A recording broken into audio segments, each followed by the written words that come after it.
शर्मा जी की बेटी। सरल, सुशील और शांत, ये क्वालिटी थी सरस्वती की, जो कि शर्मा जी की बहू थी। क्या है बहू, जब देखो तब किचन में खटर पटर करती रहती हो, लेकिन खाने को कुछ देती ही नहीं। कैसी बात कर रही हो पीयूष की अम्मा? सुबह से 4 कप चाय, 2 बार नाश्ता और इतनी सारी बहू के हाथ की नमकीन तो खा चुकी हो, फिर भी ऐसा बोल रही हो? अरे कुछ तो डरो ऊपर वाले से। तभी वहाँ पीयूष आ जाता है। क्या है सरस्वती, इतनी देर लगती है क्या टिफिन बनाने में?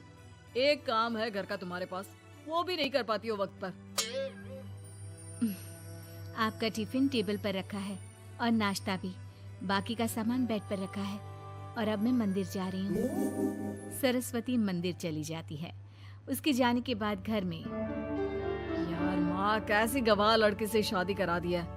मंदिर, पूजा, किचन और सास ससुर के सिवा इसे कुछ दिखता ही नहीं है कि कैसे खुद को स्मार्ट बनाकर रहना होता है, कैसे लोगों से जुड़ना है, बातें करनी है, ऐश करना है। अरे पैसा बचाओ और कुछ आता ही नहीं इस लड़की को। जो क्वालिटी तू गलत तरीके से बता रहा है ना, दरअसल एक अच्छी गृहिणी की वही सारी अच्छाई होती है बेटा। घर को चलाना, समाज में इज्जत दिलाना और घर वालों का ख्याल रखना, और चाहिए ही क्यों? अरे क्यों नहीं चाहिए कुछ और? लड़की ऐसी होती है कि घर आए तो पूरा घर बदल कर रख दे, सभी को खुश रखे। लेकिन बहू के अंदर तो ये सारी क्वालिटी है ही नहीं। अरे खुश तो उन्हें रखा जाता है जो खुश रहना जानते हैं। तुम लोगों को तो कोई खुश नहीं कर सकता। पिताजी, अब आप ही लोग सोचिए, क्योंकि मैं किसी और से शादी करना चाहता हूँ। आप लोगों को बहू के साथ रहना है या मेरे साथ? क्योंकि मैं अब इसके साथ नहीं रह सकता। मैं बहू को नहीं छोड़ सकता। उसके मरते पिता को मैंने वादा किया था कि मैं उसे बेटी बनाकर रखूंगा। तो ठीक है ना माँ, तैयार कर ले अपना सामान, हम दोनों किसी और घर में रहने चलेंगे तेरी नई बहू के साथ। अरे हाँ बेटा, वही ठीक है, लेकिन मैं तेरे पिता के बिना भी तो नहीं रह सकती। तो मेरे बिना रह सकती हो? ठीक है, मैं अकेले ही चला जाता हूँ। बेटा वहाँ से चला जाता है, लेकिन सास का दिल नहीं लगता। बहू मंदिर से भी हो आती है और फिर, माँ, पिताजी, खाना लग गया है, खा लीजिए। हाँ, तुझे बस आता ही क्या है, खाना बनाना और खाना खिलाना। अरे सुन, मेरे सारे कपड़े पैक कर दे। क्यों माँ जी, कहीं जा रही हैं क्या? हाँ बेटे, ये अपने बेटे के साथ रहने जा रही है, लेकिन घबरा मत, तेरा पिता तेरे साथ है। बहू समझ नहीं पाती कि उसके साथ हो क्या रहा है, लेकिन फिर ससुर उसे सारी बात बता देता है। बेटा, ये नई बहू कब आ रही है? मुझसे घर का काम नहीं होता। वैसे भी तेरी पहली निकम्मी बीवी ने मुझे किसी काम का नहीं छोड़ा। माँ वो बस आने ही वाली है, और हाँ माँ, उसके आगे ना थोड़ा स्टैंडर्ड से रहना, क्योंकि वो थोड़े बड़े घर की लड़की है। उसका एक स्वैग है, स्वैग। तभी वहाँ एक बहुत सुंदर सी लंबी सी लड़की आती है। हे पीयूष, भागकर कैब से मेरा सामान ले आओ, और हाँ प्लीज एसी ऑन करके जाना। रीमा, ये मेरी माँ है। तुम चाहती थी ना कि मेरी माँ हम लोगों के साथ रहे। हेलो आंटी जी, हम लोग ना जल्दी शादी कर लेंगे, फिर मेरी जैसी टॉप लड़की आपको अच्छी बोलेगी।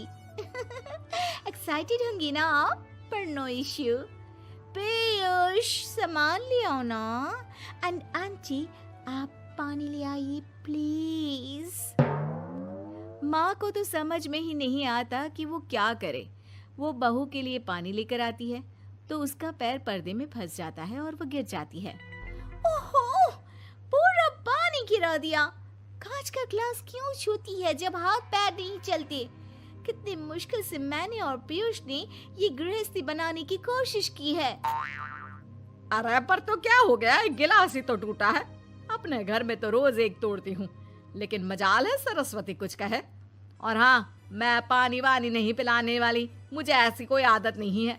बहू हो, बहू की तरह रहो, समझी? तभी वहाँ पीयूष आ जाता है, जिसे देख रीमा रोने लगती है। देख लो अपनी माँ को। सुना रही है। अरे अभी तो मैं आई हूँ, थक गई थी, बस पानी क्या मांग लिया। कह रही है बहू हो, बहू की तरह रहो।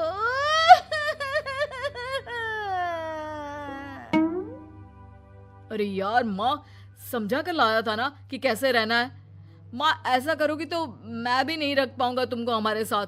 वैसे भी आप ये समझो कि रीमा ने खुद कहा था कि माँ को साथ रखना। अरे हाँ हाँ बेटा, वो सिर्फ इसलिए कि मैं घर का सारा काम करूं, बैठे बैठे इस महारानी को खाना पानी दूं। वैसे भी मैं जा रही हूँ, मुझे तो इस लड़की की शक्ल भी अच्छी नहीं लग रही। मेरी सरस्वती के आगे तो ये कुछ भी नहीं है। निकलो निकलो यहाँ से। मैंने सोचा था बिना पैसे का नौकर मिल जाएगा, लेकिन नहीं, कुछ लोगों को आदत होती है फ्री की रोटी खाने की। निकलो यहाँ से। पीयूष, धक्के मार कर निकालो इस औरत को यहाँ से। अरे ये कैसी बात बोल रही हो रीमा? ये माँ है मेरी, माना थोड़ी जिद्दी है। अरे वाह बेटा वाह, अभी भी तुझे मेरी ही गलती दिख रही है ना? कोई बात नहीं। माँ वापस घर आ जाती है। बहू, मुझे माफ कर दे बेटा, वो तो शैतान का नानी है। माँ, मैं उनके बारे में कोई बात नहीं करना चाहती। ये मेरा मायका है। अब आप लोग मेरे माता पिता, मैं हमेशा यहीं रहकर आप लोगों की सेवा करूंगी। नहीं नहीं बेटा, हम करेंगे तेरी शादी किसी अच्छे लड़के से। अरे कोई जरूरत नहीं है, मैं देख कर आई हूँ जो हालत है ना पीयूष की, वहाँ नहीं टिकने वाला ज्यादा दिन। ना टिके वो उसकी मर्जी, लेकिन मेरी बेटी इतनी गई गुजरी नहीं है जो उसे कभी भी छोड़ो और कभी भी वापस आ जाओ तो वो तुम्हें अपना ले। अब ज्यादा ही हो रहा है आपका। माना मैंने गलत किया बहू के साथ, लेकिन वो उसका पति है। और फिर कहावत है ना, सुबह का भूला शाम को वापस आ जाए तो उसे भूला नहीं कहते। तभी वहाँ पीयूष आ जाता है। माँ, वो भूला आ गया, मुझे माफ कर दो। सरस्वती के जिस गुण को मैं सही नहीं मानता था, दरअसल जीवन को सही तरीके से जीने के लिए वही गुण होने चाहिए। मुझे माफ कर दो सरस्वती, मैं आज के बाद तुम्हें और पापा को छोड़कर कहीं नहीं जाऊंगा। और मुझे भी बेटा। बेटा जहन्नुम में भी जाए तो उसके साथ रहने को तैयार हो जाए, वही तो माँ होती है। मुझे माफ कर दो माँ।